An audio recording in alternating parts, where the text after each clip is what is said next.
Hello and welcome to the new episode of Around the World in 7 Days. My name is Neel and I am here to present you some stories related to important global events.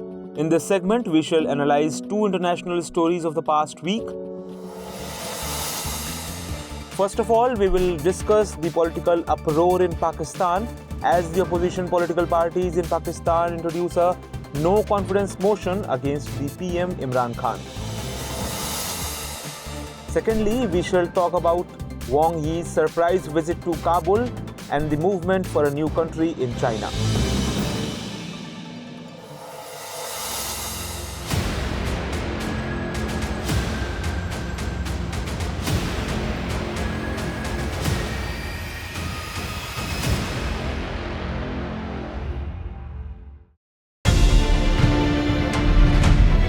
Political turmoil in Pakistan intensified last week. Opposition political parties in Pakistan introduced a no-confidence motion in the parliament against Prime Minister Imran Khan. Opposition's move has made Pakistan politically unstable. However, Imran Khan was being pressurized since last 1 month to resign from the post of Prime Minister. On the contrary, Imran Khan refused to resign and consequently the opposition moved a no-confidence motion against the government without any delay. It is being speculated that Imran Khan might lose this political game. Some political pundits opine that Imran Khan's government will definitely collapse. On the other hand, some political experts are of the view that Imran Khan's government will remain intact. Imran Khan might lose the post of Prime Minister as Pakistan's army has stopped supporting him. Pakistan's army plays a vital role in politics of Pakistan and it implies that Imran's government is definitely under threat. In such a situation, the main question is that what are the reasons behind political turmoil in Pakistan? The second important question is whether Imran Khan has the required numbers to save his government. And the third question is that if a change of power happens in Pakistan, then what will be its effect on India? First of all, let us discuss about Pakistan's parliament. Pakistan's parliament, that is Majlis-e-Shura, has two houses. The upper house is called Senate while the lower house is called the National Assembly. It means that Pakistan's National Assembly is similar to India's Lok Sabha and Pakistan's Senate is similar to India's Rajya Sabha. The total number of members in the National Assembly is 342. Therefore, the support of 172 MPs is needed for attaining majority in the parliament. In other words, the opposition would need the support of at least 172 MPs to pass the no-confidence motion in the parliament, and Imran Khan would also need the support of at least 172 MPs to save his government. At present, Imran Khan's Tehreek-e-Insaf party has 155 MPs in parliament. Imran Khan has claimed the support of 178 MPs, which includes the support of 23 MPs from its alliance partners. On the other hand, PML-N, that is Pakistan Muslim League N, is leading the united opposition. Nawaz Sharif, the ex-Prime Minister of Pakistan, belonged to this party. At present, Nawaz Sharif's brother Shahbaz Sharif is leading this party. PML-N has 84 MPs in the parliament. The second main party in the opposition is PPP, that is Pakistan People's Party, which has 56 MPs in the parliament. PPP belongs to the Bhutto family. Zulfikar Ali Bhutto and Benazir Bhutto held the leadership of this party. At present, Benazir Bhutto's son Bilawal Bhutto is leading the PPP. Apart from this, the opposition has sought the support of various small parties of Pakistan.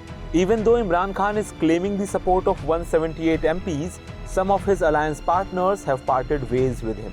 Muttahida Qawmi Movement or MQM Pakistan is the prominent alliance partner to withdraw support from the government. Besides, more than a dozen MPs of Imran Khan's party, that is Pakistan Tehreek-e-Insaf, are also dissatisfied with the government. In such a situation, the present government of Pakistan is likely to fall. This apprehension is also gaining momentum because none of the Prime Ministers of Pakistan before Imran Khan have been successful in completing their term. However, only two no-confidence motions have been presented against the Prime Ministers before Imran Khan. No-confidence motions were moved against the then Prime Minister Benazir Bhutto in 1989 and against the then Prime Minister Shaukat Aziz in 2006. But the opposition's motion was defeated and the government survived on both of these occasions. Now the question remains that what are the reasons due to which political crisis in Pakistan has deepened? Actually, the political crisis in Pakistan has deepened mainly due to two reasons. Pakistan Muslim League N and Pakistan People's Party are the only two parties in recent times which have come to power in Pakistan. Then, in 2018, Imran Khan's party, Pakistan Tehreek-e-Insaf, came to power. It means that Imran Khan's political party shattered the tradition of sharing of power either by Pakistan Muslim League N or by Pakistan People's Party. Imran Khan came to power with the promise that he would end corruption and improve the standard of living of Pakistanis. On one hand, the value of Pakistani rupee is depreciating, and on the other hand, inflation is increasing beyond control. Pakistan has always been overburdened in terms of debts. It can be held that when Imran Khan came to power, he inherited a Pakistan whose economy was in bad shape. Moreover, Imran Khan's challenges increased after coming to power. Neither he could control inflation, nor could he implement policies for increasing the value of Pakistani rupee. When Imran Khan came to power in 2018, a dollar was worth 125 Pakistani rupees. However, after Imran Khan came to power, the value of Pakistani rupee against the dollar fell continuously. Consequently, at present, $1 is equal to about 180 Pakistani rupees. The government is facing current account and budget deficit. Foreign debts have also increased in the past few years. Heavy reliance on foreign organizations has consistently weakened the economy of Pakistan. Pakistanis have lost hope that their country will be able to prosper again. Hence, the opposition parties of Pakistan are asking Imran Khan to resign from the post of PM by citing all of the above reasons. However, no one can guarantee that a change in power will transform the financial condition of Pakistan. The second reason for the political crisis in Pakistan is that Imran Khan has also failed on the foreign policy front. The opposition parties have been accusing Imran Khan of not handling relations properly, even with close ally China.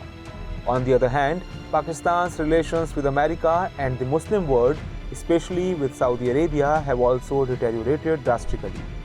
Generally, Western countries like America always had close ties with Pakistan. However, there has been a rift in the relationship between Pakistan and America in recent years.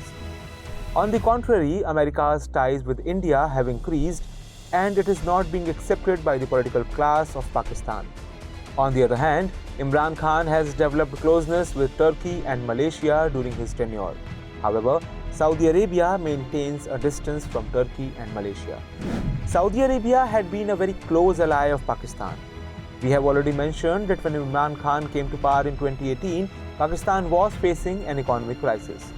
At that time, Saudi Arabia saved Pakistan from becoming a defaulter by granting an aid of $6 billion. About 27 lakh Pakistanis work in Saudi Arabia for earning their livelihood.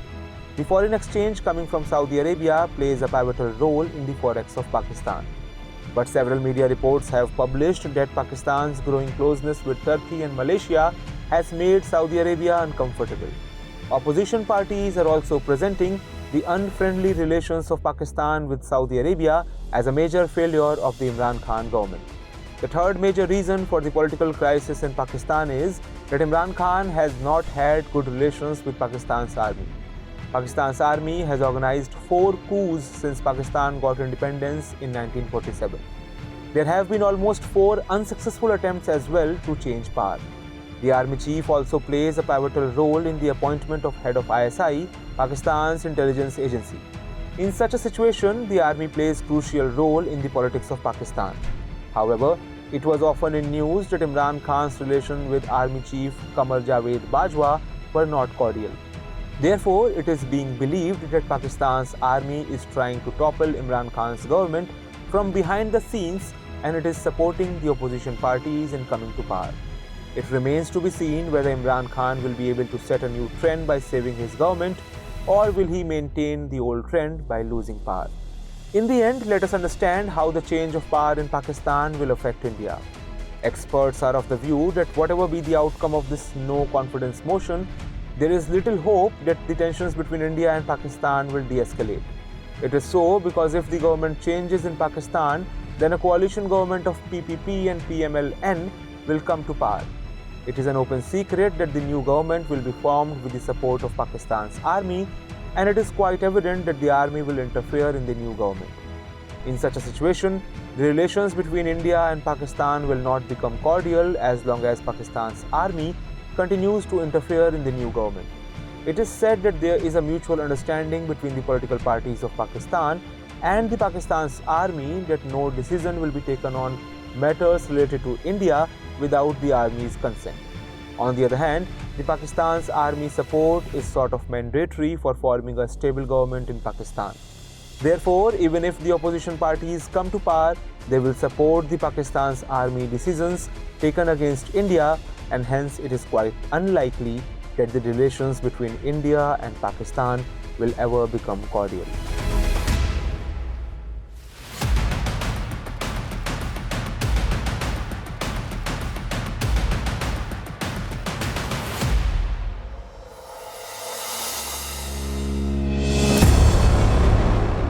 Recently, the Foreign Minister of China, Wang Yi, made a surprise visit to Kabul while traveling to Afghanistan. During this visit, he met the senior officials of the government of Afghanistan. This is the first such high-level visit by a Chinese government official since the Taliban has come to power. After the surprise visit to Afghanistan, Wang left for India. The surprise visit of Wang to Kabul has prompted many speculations. It is being believed that the Chinese government is quite concerned with the ongoing activities for the demand of East Turkestan in the Xinjiang province of China. In this context, China's foreign minister made a visit to Kabul. Now the question arises that how the demand of East Turkestan is related to Afghanistan. How can Afghanistan support China on this issue? What is East Turkestan movement, and will this movement affect India? We shall talk about all of this. First of all, let us discuss Afghanistan and its surrounding regions. Afghanistan is a neighboring country of India which lies in South Asia. It is also called the Heart of Asia due to its strategic location. Geographically, it is placed between Uzbekistan in the north, Tajikistan in the northeast, China and India in the east. It shares its borders with Pakistan in the south and southeast, Iran in the west and southwest, and Turkmenistan in the northwest. By looking at the map, one will find that Afghanistan shares a small border with China. The border that Afghanistan shares with China runs along Xinjiang, a Chinese province. Uighur Muslims mainly reside in the Xinjiang province of China. Controversies related to Uighur Muslims are generally in the news. In recent times, China is being charged with the persecution of Uighur Muslims in Xinjiang province. China has been highly criticized for allegedly torturing the Uighur Muslims. Many reports have come to the fore that testify with evidence that Chinese government continues to persecute Uighur Muslims residing in the northwestern province of Xinjiang.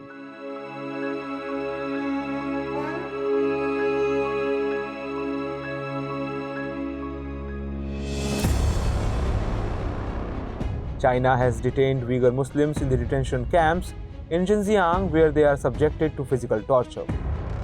China has always been accused of violating the human rights in the Xinjiang region, including sterilization and rape.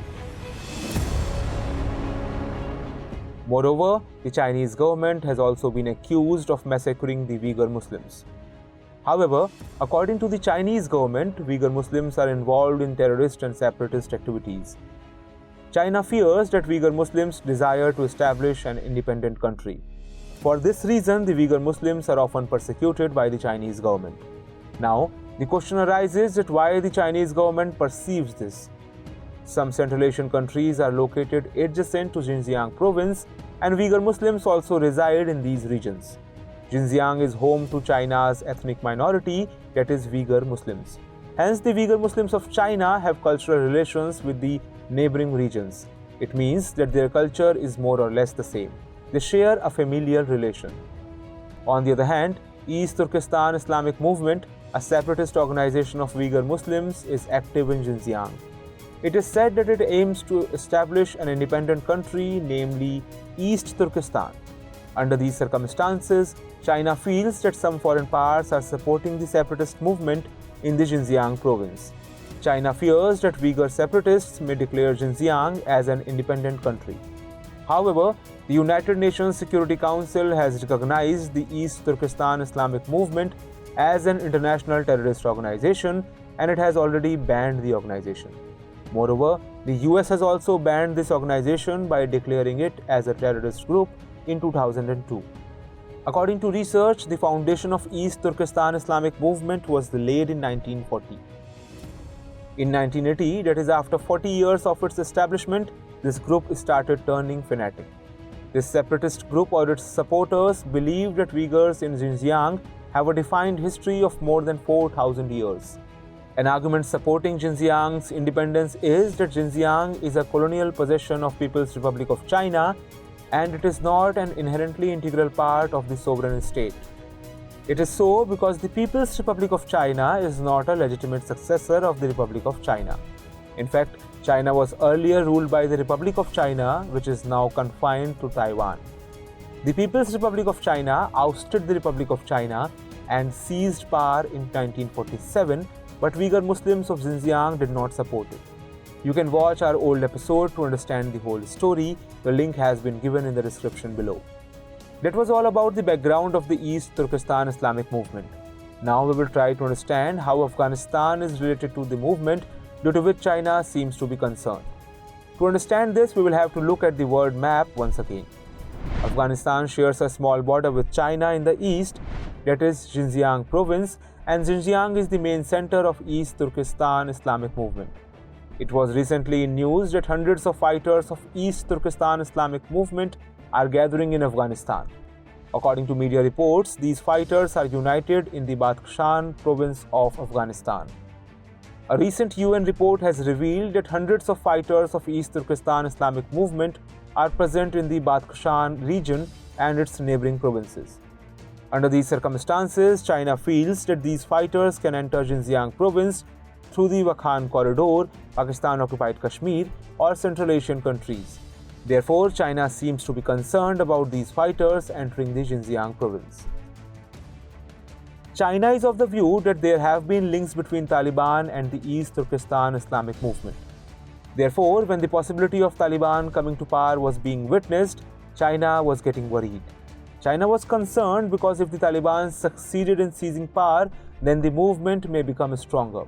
China still fears that East Turkestan Islamic Movement may find refuge in Afghanistan and the movement might get support from Taliban.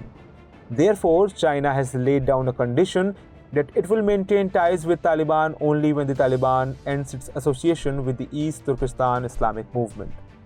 For these reasons, the stir in China regarding Afghanistan has intensified and the process of talks between the two countries has been initiated. In the end, we will try to understand how the East Turkestan Islamic Movement will affect India. The East Turkestan Islamic Movement will not affect India directly. This movement is an internal matter of China and India has nothing to do with it. But the news of East Turkestan Islamic Movement fighters getting refuge in Afghanistan may be a cause of concern for India. India shares border with China's Xinjiang as well as Afghanistan and Pakistan.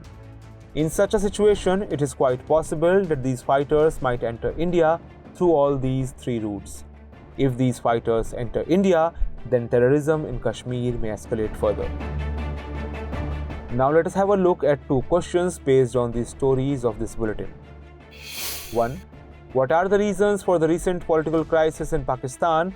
How will the change of power affect India-Pakistan relations? Analyze. 2. What is the East Turkestan Islamic Movement? Why is China maintaining a friendly rapport with Afghanistan to curb the impact of this movement? Evaluate.